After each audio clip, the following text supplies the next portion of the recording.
ओम श्री गौर्या सकलार्थदं निजपदां भोजेन मुक्तिप्रदं प्रौढं विघ्नवनं हरन्तमनघं श्रीधुण्डितुण्डासिना वन्दे चर्मकपालिकोपकरणैर्वैराग्यसौख्यात् नास्तीति प्रदिशन्तमन्तविधुरम् श्रीकाशिकेशं शिवं शङ्करं शङ्कराचार्यं केशवं बादरायणं सूत्रभाष्यकृतौ वन्दे भगवन्तौ पुनः पुनः ईश्वरो गुरुरात्मेति मूर्तिभेदविभागिने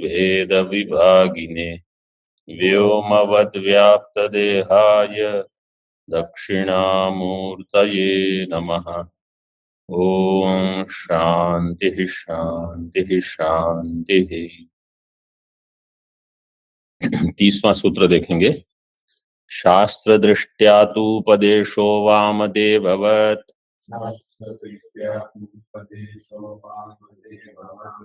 शास्त्र दृष्ट्या तु उपदेशो वामदेववत्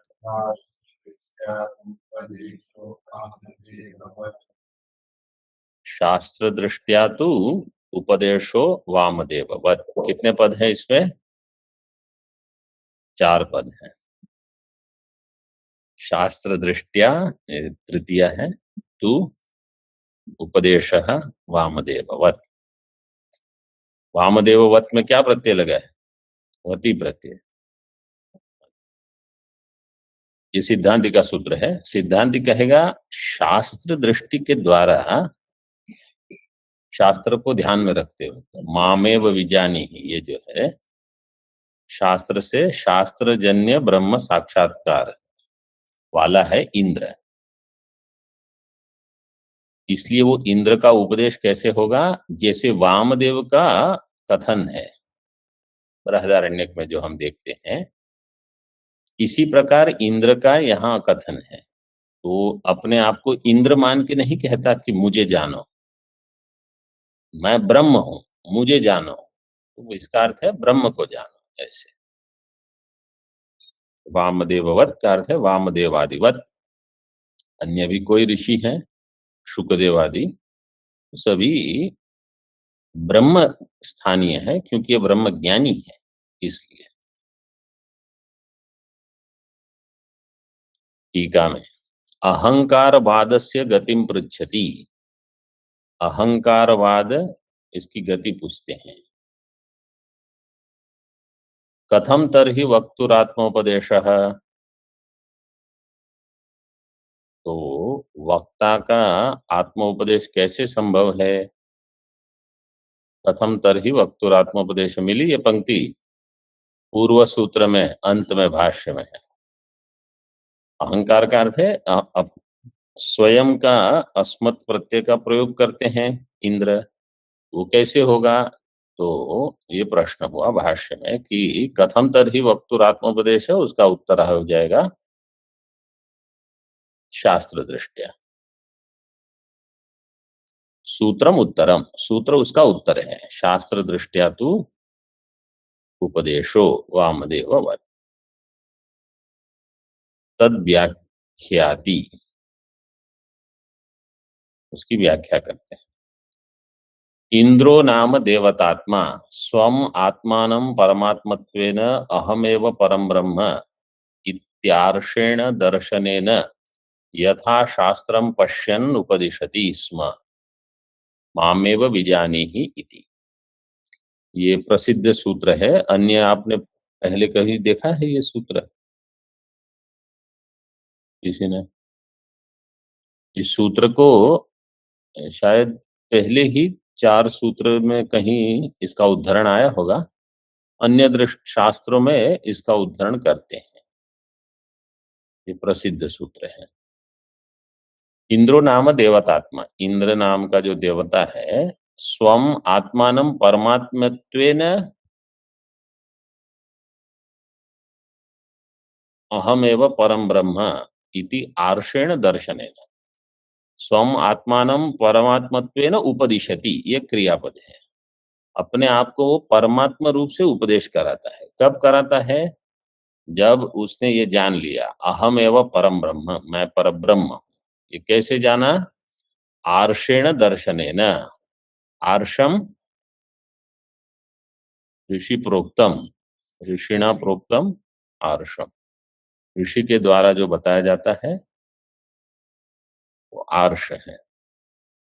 आर्षेण दर्शनेन यथा शास्त्रम पश्यन, जैसे शास्त्र में कहा ऐसे उनको ज्ञान हो गया। पश्यन का अर्थ है जानन। उपदिशति स्म, और उपदेश किया उन्होंने। मामेव विजानी ही इति, मुझे ही जानो। टीका में, जन्मांतर कृत श्रवणादिना अस्मिन् जन्मनि स्वतः सिद्धम दर्शनम आर्षम। आर्ष का अर्थ करते हैं जन्मांतर कृत श्रवणादि, जिन्होंने पूर्व जन्म में बहुत श्रवण किया लेकिन किसी निमित्त से मोक्ष नहीं हुआ, फिर पुनः जन्म लेना पड़ा, फिर अस्मिन जन्मनि स्वतः सिद्धम दर्शनम। तो ये वामदेव ऋषि का जो हुआ था उसको यहाँ ध्यान में रखते हुए ये पंक्ति बताते हैं। अन्य भी जो भी ज्ञान है वो आर्ष ही है। किसी ऋषि को, जैसे ये त्रिशंकु ऋषि, अहम वृक्षस्य रेरिवा कीर्ति पृष्ठम गिरेरिवा, उनको भी ज्ञान हुआ, उनका दर्शन भी आर्ष दर्शन कहा जाएगा। लेकिन यहाँ वामदेव को ध्यान में रखते हुए ऐसे बताया कि जन्मांतर्कृत श्रवण अस्मिन जन्मनि स्वतः सिद्ध दर्शन।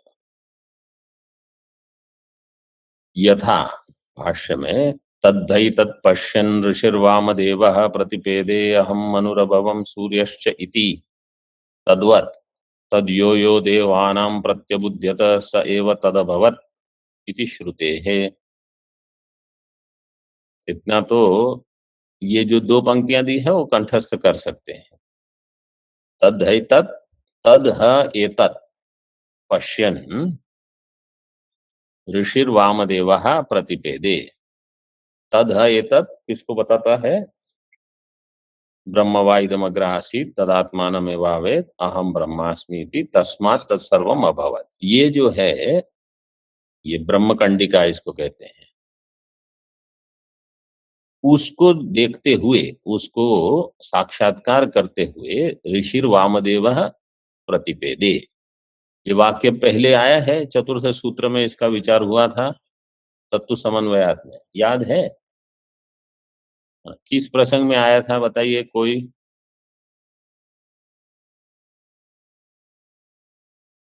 प्रथम सूत्र में तो ये नहीं आया था। चतुर्थ सूत्र में किसी को याद है ये? मतलब बताया तो था मैंने कि ये महत्वपूर्ण है। अच्छा, दृष्टांत में देता हूं। वहां जो दिया था वही दृष्टांत। क्या दिया था? तिष्ठन गायती। वो याद आया कि कुछ? बिल्कुल। हाँ, उसके लिए वो दृष्टांत दिया था भाष्यकार ने। यथा तिष्ठन गायती तद्वत् पश्यन प्रतिपेदे। ठीक है, आगे कुछ स्मरण नहीं हो रहा। हाँ, ऑनलाइन में से कोई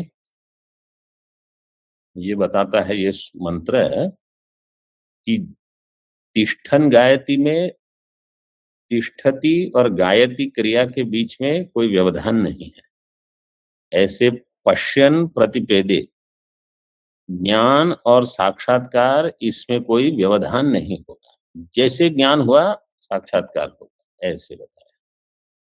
अभी पुनः देख लेना वो चतुर्थ सूत्र में, अंत अंत में। हाँ हाँ, क्या लिखा है?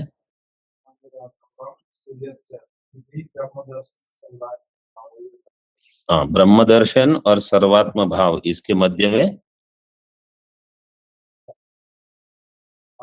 वारणाय, कोई बीच में कर्तव्य नहीं है। तिष्ठन गायत्री शास्त्र वास्तव में क्या है, आप जब पढ़ते हो ना तो अगर ऐसे पढ़ोगे कि अब मुझे ये पढ़ाना है, तो जिम्मेदारी है सर पर, तो आप अधिक महत्व दोगे। नहीं तो पढ़ना है तो ठीक ही है। खास करके ये जो चीजें हैं, ये सिद्धांत की चीजें हैं। और ऋषि वामदेव का तो उनका वाक्य क्या है? अहम मनु अभवम सूर्यश्च। तो मैं मनु हुआ था, मैं सूर्य बना था, इस प्रकार से। मतलब मैं ही सूर्य हूँ, मैं ही मनु हूँ, इस प्रकार से। तो जो पूर्व में, ज्ञान के पूर्व काल में, इसको भी ये सब ध्यान चिंतन के लिए बहुत महत्वपूर्ण है। ये उपदेश शास्त्र के 15वें अध्याय में बताया है कैसे श्रुति वाक्य स्मृति वाक्य को लेकर चिंतन करना।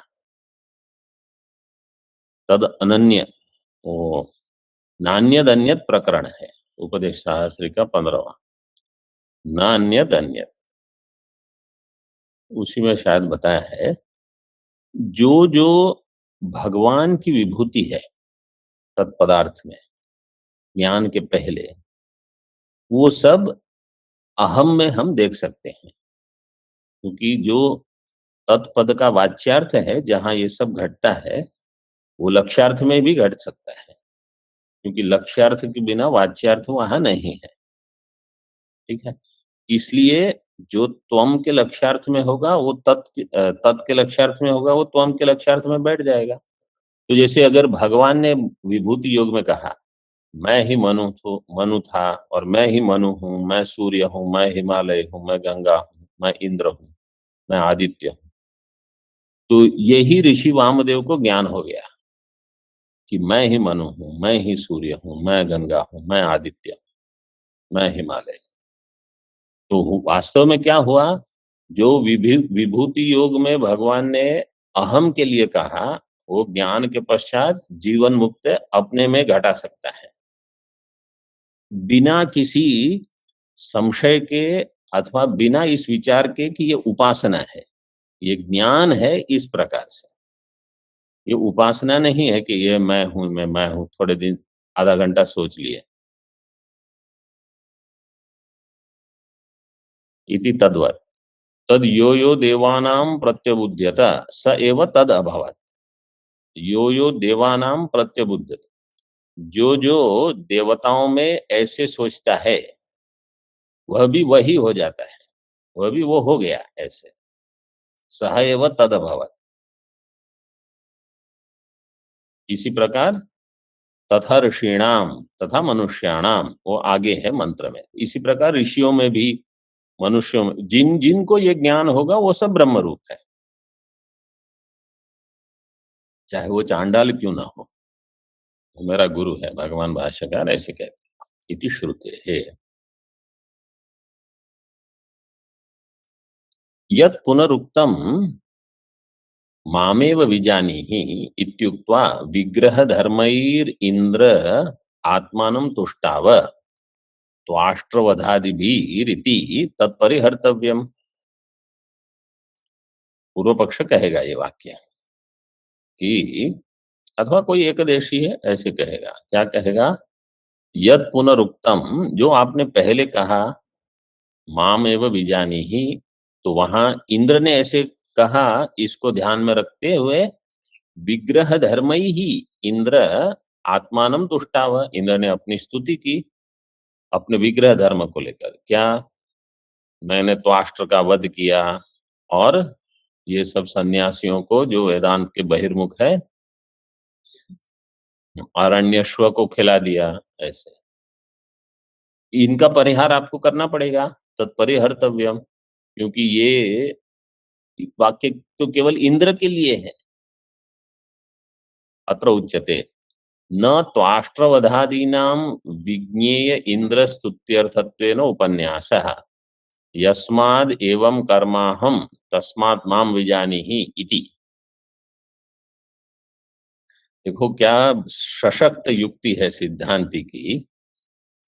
इंद्र ने त्वाष्ट्र का वध किया, इसलिए इंद्र स्तुति योग्य है।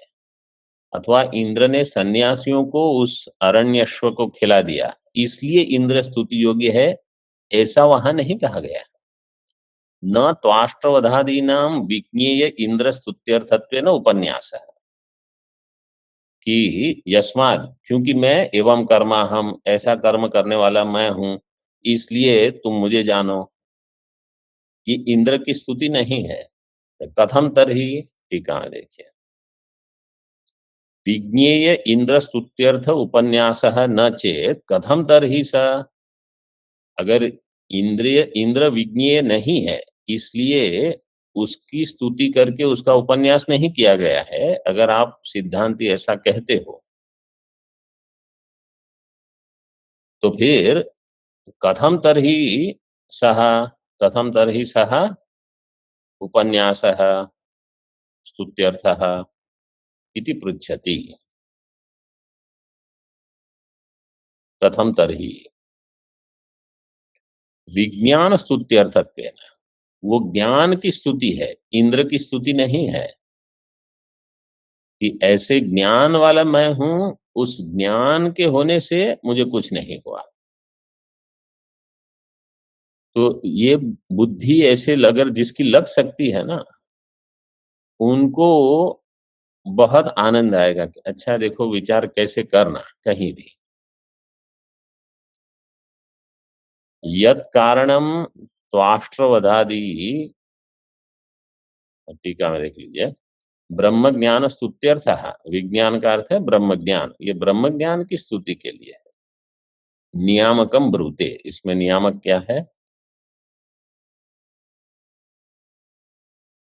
यत् कारणम त्वाष्ट्रवधादीनि साहसानि उपन्यस्य परेण विज्ञान स्तुतिम अनुसंदधाति तस्य मे तत्र लोम च न मीयते स यो माम वेद न हवै तस्य केन च कर्मणा लोको मीयते इत्यादि ना।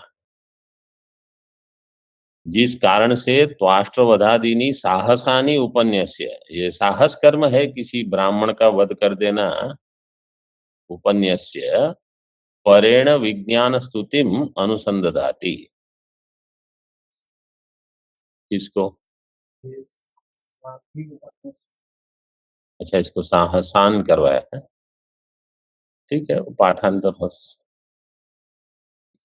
त्वाष्ट्रवधादीनि साहसान उपन्यस्य, इस साहसान की सहसान, साहस, ये सारे साहस द्वितीय बहुवचन लिखे, ऐसे दो साहस तो है ही, आदिनी है, एक यतियों का भी, दध्यंग अथर्वण ऋषि का भी, इंद्र पराक्रमी है।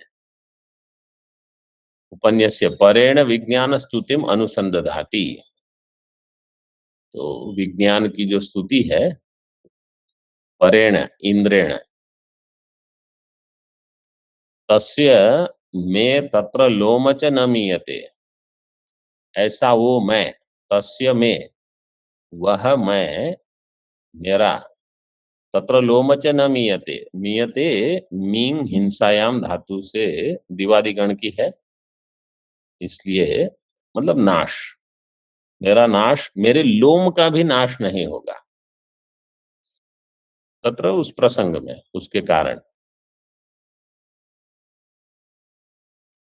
सयो माम वेद, जो उस मुझे जानता है, न वै तस्य केन च कर्मणा लोको मीयते, वो उस मुझ को जानता है, तो उस मुझ इंद्र को नहीं, उस मुझ ब्रह्म को जो जानता है, फिर उसका भी किसी कर्म के द्वारा लोक का अर्थ है ब्रह्म प्राप्ति न मीयते, उसका नाश नहीं होगा। टीका, परेण तस्य में इत्यादि न वाक्य न इति अन्वय है, परेण तस्य में आगे उसको जोड़ना है। स्तुतिम आह एतदुक्तम इति, एतदुक्तम भवति, यस्माद् ईदृशान्यपि क्रूराणि कर्माणि कृतवतो मम ब्रह्मभूतस्य लोमापि न हिंस्यते स यो अन्योपि माम वेद न तस्य केनचिदपि कर्मणा लोको हिंस्यते इति। तो पहले पदार्थ कर दिया, अब उसका सार बता देते हैं पुनः।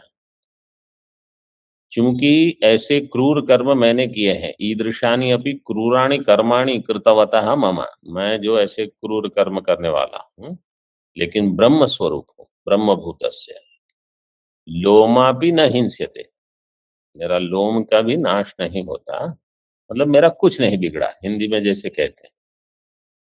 सो यो अन्योपि माम वेद है, लेकिन जो अन्य को, इसमें लेकिन क्या सावधानी रखनी है, अगर ब्रह्मनिष्ठा नहीं हुई और कुछ कर्म हो गया, ठीक है, उसका फल प्राप्त होगा, उसका जब फल प्राप्त होगा तब दुख होगा, तब आप कहो कि मेरा ये, मैं शरीर ही मेरा नहीं है, अंतःकरण मेरा नहीं है, तो कहाँ मुझे दुख हो रहा है, तो ठीक है। और उस समय यहाँ वहाँ ये सब दर्द हो रहे हैं, तो सबसे अच्छा ये है कि आप अपने आप को ब्रह्मभूत मत मानो और कोई निंदित कर्म मत करो, बस ऐसा कर्म करो जो सही है, जिसका शुभ शुभ फल प्राप्त हो। ऐसे नहीं कि अच्छा इंद्र कर सकता है तो हाँ मैं भी कर सकता हूँ, फिर इंद्र कितना दुखी हुआ वो तो लिखा नहीं है, उनको नहीं हुआ होगा, वो ब्रह्मनिष्ठ है कि अन्य को होगा। इंद्र की अपनी एक पदवी है, उनके लिए बहुत कुछ माफ है, सभी को ये संभव नहीं है, इसलिए किसी को ऐसे अंधानुकरण नहीं करना है इन चीजों का। तो यो अन्योपि माम वेद, माम ब्रह्म स्वरूपेण, मुझे जो ब्रह्म स्वरूप से जानता है, न तस्य केनचिद अपि कर्मणा लोको हिंस्यते, उनके किसी पुण्य का नाश नहीं होगा, अथवा उनके ब्रह्मनिष्ठा में कोई नाश नहीं होगा। टीका में तस्मात् ज्ञानम श्रेष्ठम इति शेष, इसलिए ज्ञान श्रेष्ठ है। किं स्तुत ज्ञान विषय इंद्र इति अत आह,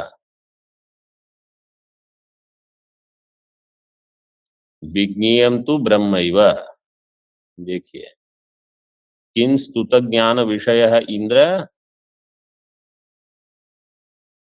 स्तुत ज्ञान से विषय इंद्र, तो इंद्र विज्ञेय होना चाहिए, नहीं, विज्ञेयम तु ब्रह्मैव, प्राणोस्मि प्रज्ञात्मा इति वक्ष्यमाणम, और प्राणोस्मि प्रज्ञात्मा ऐसा भी कहा, तस्मात् ब्रह्म वाक्यम एतत्, इसलिए ये ब्रह्म वाक्य है, प्राण के लिए, इंद्र के लिए नहीं है। आगे भाष्य में, यद्यपि अध्यात्म संबंध भूम दर्शनान् न पराचीनस्य देवतात्मन उपदेशः तथापि न ब्रह्म वाक्यम भवितुमर्हति। ठीक है, पूर्व पक्ष कहेगा अध्यात्म संबंध दर्शन, अध्यात्म संबंध भूम दर्शनात्, बहुत सारे लिंग इसके हैं, इसलिए देवता रूप इंद्र न पराचीनस्य देवतात्मनः उपदेश, ये पराचीन शब्द से देवता, उसका उपदेश नहीं है, इतना स्वीकार कर लिया, लेकिन ये ब्रह्म वाक्य तो नहीं है, तथापि न ब्रह्म वाक्यम भवितुमर्हति, क्यों, अभी और दो लिंग है, जीव और प्राण, कुतः, सूत्र 31, जीव मुख्य प्राणलिंगान्येति चेन् नोपासात्रैविद्यादाश्रितत्वादिह तद्योगात्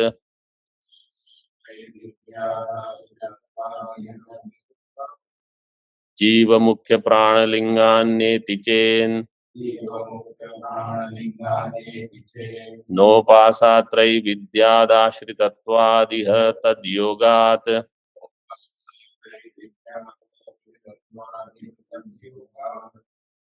हाँ एक बार बोलिए।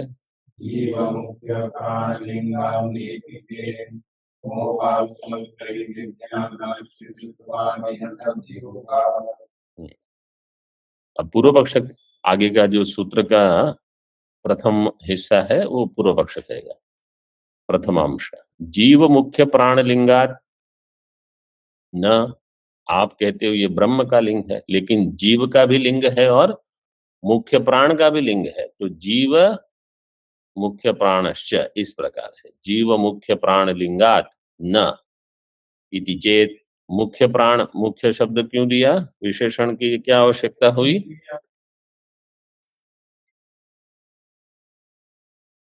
इंद्रिय आदि में अतिव्याप्ति का वारण करने के लिए। इति चेत न उपासा त्रैविद्यात, अगर ऐसा होगा तो तीन उपासनाएं हो जाएगी, ब्रह्म उपासना, जीव उपासना, मुख्य प्राण उपासना, उपासा त्रैविद्यात, इसलिए वो तो दोष है। और आश्रितत्वाद इह तदयोगात, आश्रितत्वाद, ये सारी अन्य में आश्रित है, अन्य में ब्रह्म में। ये सारे, जो जीव का लिंग है वो ब्रह्म में बैठ सकता है, मुख्य प्राण का लिंग है वो ब्रह्म में आ सकता है, लेकिन ब्रह्म के लिंग अन्य में नहीं आ सकते, जीव में और मुख्य प्राण में। इसलिए आश्रितत्वाद इह तदयोगात, यहां ब्रह्म में ये संभव है। जैसे हिततमत्वादि, ये केवल ब्रह्म के लिए ही संभव है, इसलिए प्राण शब्द से क्या लेंगे, ब्रह्म। मुख्य प्राण नहीं अथवा जीव नहीं, देवता का पहले ही निराश कर दिया। अब देखिए यहां अल्पाक्षरम असंदिग्धम, ये सूत्र की व्याख्या। अब देख, कोई कहेगा अल्पाक्षरम तो नहीं लग रहा मुझे, इतने सारे बड़े बड़े लंबे सूत्र हैं, ठीक है, फिर भी असंदिग्ध है, सारवत है, विश्वतोमुख, तो कहीं कहीं सूत्र बड़े हैं जैसे यहां, लेकिन जितना आवश्यक है बिल्कुल उतना ही है, इसलिए अल्पाक्षर, कम से कम अक्षर में बताया है। और अगर आप केवल सूत्र सूत्र देखते रहो और सोचिए कि जैसे भगवान भाष्यकार ने कैसे सोच के लिखा होगा, अच्छा ये इसके संबंध है, आगे देखिए टीका में या भाष्य में, जीवलिंगात कुतः, जीवलिंगात मुख्य प्राण लिंगाच, जीव का भी लिंग है, मुख्य प्राण का भी लिंग है, तो देवता का निराश हो गया, ये पूर्व पक्ष ऐसे कहेगा। जीवस्य तावद अस्मिन वाक्य विस्पष्टम लिंगम उपलब्ध्यते, जीव का तो स्पष्ट लिंग है, कहाँ, देखिए न वाचम विजिज्ञासित वक्तारम विद्यात इत्यादि, वाणी को मत जानो, आप वाणी के वक्ता को जानो, तो वक्ता कौन होगा, ब्रह्म होगा कि जीव होगा, बस पूर्व पक्ष के पास अपना है एक, इत्यादि। अत्र हि वागादिभिः करणैर्व्यापृतस्य कार्यकरणाध्यक्षस्य जीवस्य विज्ञेयत्वम् अभिधीयते। अत्र ही, यहाँ वागादिभिः करणैः, वागादि करणों के द्वारा, व्यापृतस्य कारण कार्यकरण अध्यक्षस्य, जो कार्यकरण अध्यक्ष, कार्यकरण का अध्यक्ष कौन होगा, जीव होगा। ये 15वें अध्याय में कहाँ बताया, 15वां अध्याय याद है कि नहीं? ममेवांसो जीवलोके, आगे शरीरम यदवाप्नोति यच्चापि कामति ईश्वर है, वो ईश्वर किसका ईश्वर है, कार्यकरण संघात का, कार्यकरण अध्यक्षस्य जीवस्य विज्ञेयत्वम अविधीयते, तो जीव को जानना है। तथा मुख्य प्राण लिंगम अपि, और मुख्य प्राण का भी लिंग है। अथ खलु प्राण एव प्रज्ञात्मा इदम शरीरम परिगृह्य उत्थापयति इति, प्राण ही प्रज्ञात्मा है जो इस शरीर को धारण करता है और उठाता है, तो ये ब्रह्म कहाँ करेगा, ये पूर्व पक्ष कहेगा। टीका में देहोत्थापनम जीवलिंगम किम न स्यात्, देह उत्थापन जीव का लिंग क्यों नहीं होगा, शरीर धारणम च मुख्य प्राणस्य धर्म। शरीर धारण किसका धर्म है?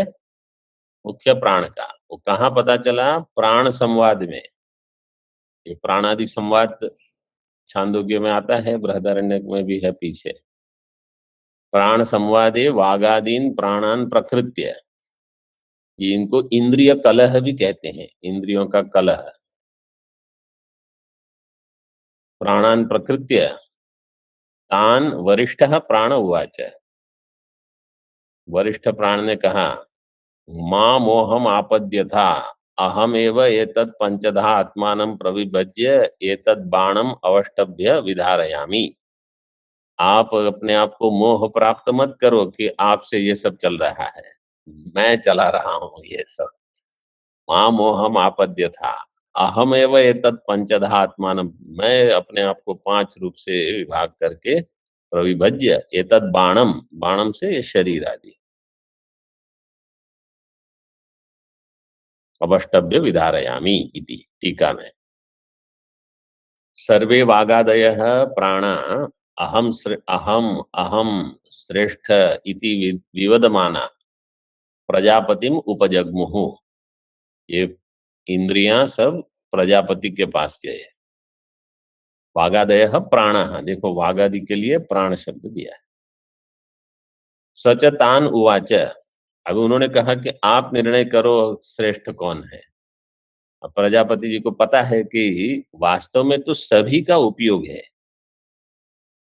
आप ये नहीं कह सकते कि कोई अनावश्यक है। कहीं भी देखिए, छोटी चीज भी हो उपयोगी हो। घर में भी कहीं कोई रहता है, कमरे में भी छोटी चीज है, लेकिन जो आवश्यक है वो आवश्यक है, क्या करोगे? तो इसका अर्थ ये नहीं छोटी है इसको क्या करना है। इसलिए ब्रह्मा जी को कुछ कहना ही नहीं था। उन्होंने क्या कह दिया? सचतानुवाच यस्मिन् उत्क्रांते शरीरम पापिष्ठतरम पतिष्यति स एव श्रेष्ठ।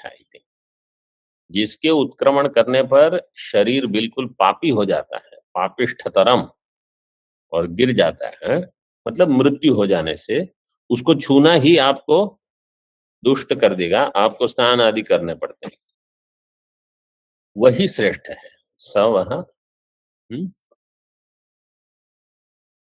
पतिष्यति स वह श्रेष्ठ, वह वह है ना, स वह श्रेष्ठ।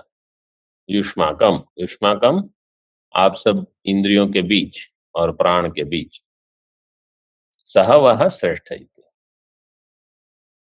तथा क्रमेण वागादिषु उत्क्रांतेषु अपि मूकादि भावेन शरीरम स्वस्थम अस्थात। तो ठीक है, पहले वागादि ने उत्क्रमण, वाग ने उत्क्रमण कर दिया, तो 1 साल वो मूक रहा, लेकिन काम चलते रहा, जैसे मूक लोग जीवन चलाते रहते हैं। शरीरम स्वस्थम अस्थात, और शरीर भी रहा ठीक ठाक। फिर इस सभी ने कुछ कुछ 1-1 साल सब ने छुट्टी ली, चलते रहा सब।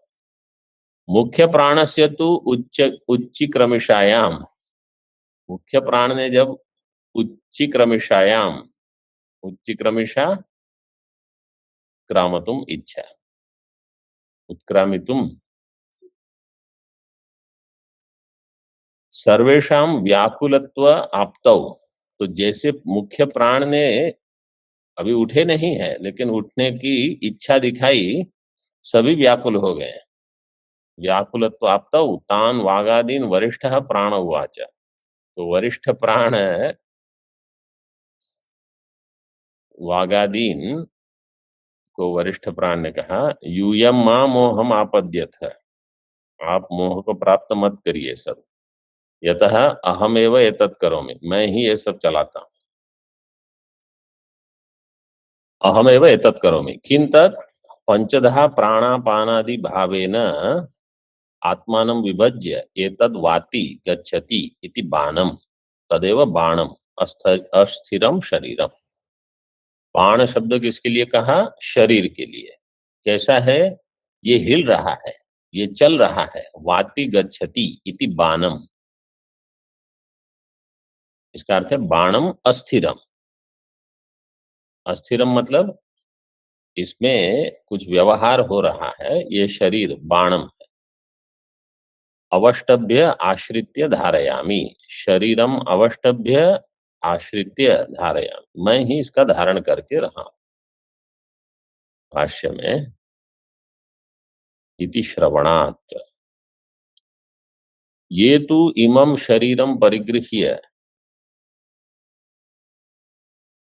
इति पठन्ति, तेषाम इमं जीवम इंद्रियग्रामम व परिगृह्य शरीरम उत्थापयति इति व्याख्येयम्। जहां ऐसे पठन्ति इस प्रकार से शब्द प्रयोग हो, इसका अर्थ है जो ऐसा पाठ लेते हैं, मतलब पाठ भेद बता रहे हैं भाष्यकार। ये तो इमम शरीरम परिगृह्य इति पठन्ति, जो ऐसे पाठ लगाते हैं, तो इमम और शरीरम तो नहीं जाएंगे, क्योंकि शरीर के लिए तो इदम होना चाहिए।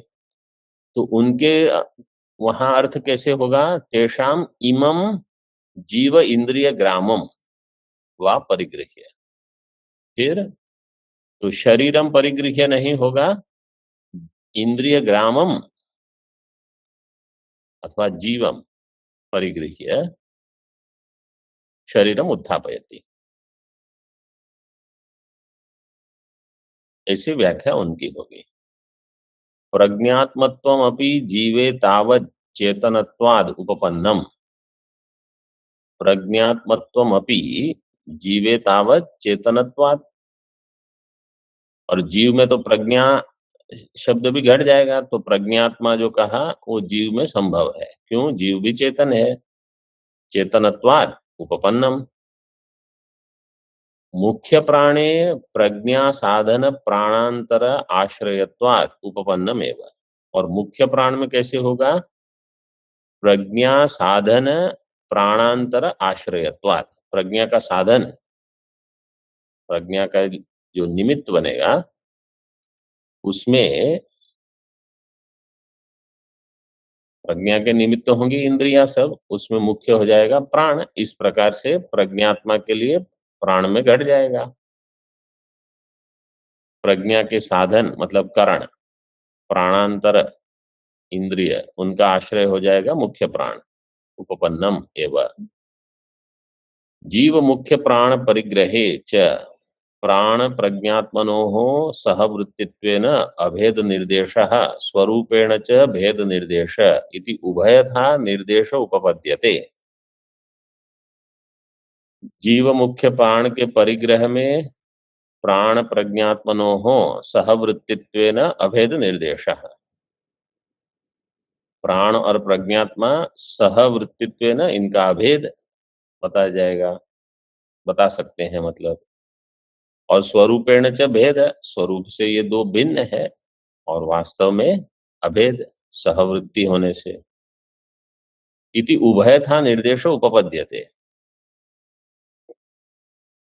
मतलब प्रश्न ये होगा कि जो मूल मंत्र है उसमें क्या दिया है? प्राण प्रज्ञात्मा, माम प्राण प्रज्ञात्मा इति एवं उपासित, इस प्रकार से है। ठीक है, उसमें प्राण शब्द भी है और प्रज्ञात्मा शब्द भी है। तो प्रज्ञात्मा समझो आप जीव के लिए लगाते हैं, और प्राण शब्द भी है। तो कोई पूछेगा कि प्राण शब्द और प्रज्ञात्मा ये दो हैं, और प्राण में तो प्रज्ञा है नहीं, तो कैसे अर्थ घटाओगे? वो बता रहे हैं, पूर्व पक्ष घटा रहा है। जीव मुख्य प्राण परिग्रहे च, जीव और मुख्य प्राण इसके परिग्रह में प्राण प्रज्ञात्मनो हो द्विवचन, सहवृत्तित्वेन अभेद निर्देश, दोनों साथ में रहेंगे, बिना प्राण के प्रज्ञा नहीं हो सकती, इसलिए अभेद निर्देश स्वरूपेण च भेद निर्देश, लेकिन स्वरूप से प्राण भिन्न है, प्रज्ञा भिन्न है, इसलिए ये दो हैं कि एक है। हाँ, यहाँ प्रज्ञा से जीव, अभी जीव मुख्य प्राण परिग्रह दिया है। तो वास्तव में ये स्वरूपतः दो है, लेकिन एक प्रकार से इसका निर्देश हो सकता है। कैसे? यो वै प्राणः सा प्रज्ञा, या वै प्रज्ञा स प्राणः। ये कैसे? तो ये अभेद प्रकार से बता दिया। जो प्राण है वो प्रज्ञा है, जो प्रज्ञा है वो प्राण है। फिर आगे कहते हैं सह ही एतौ अस्मिन् शरीरे वसतः सह उत्क्रामतः। एतौ सह अस्मिन् शरीरे वसतः, इस शरीर में ये दोनों साथ में रहते हैं। वसतः एक वचन है कि बहुवचन है? हाँ, देखिए अभी टीका में द्विवचन सहवास उत्क्रांति श्रुतेश्च। तो द्विवचन जहां होगा वहां तो दो होने चाहिए, तभी द्विवचन होगा। तो जीव जो प्रज्ञात्मक स्वरूप है और प्राण ये दो हैं, तो यहाँ भेद से उनका निर्देश हुआ। यो वही प्राण स प्रज्ञा, इसमें अभेद रूप से हुआ।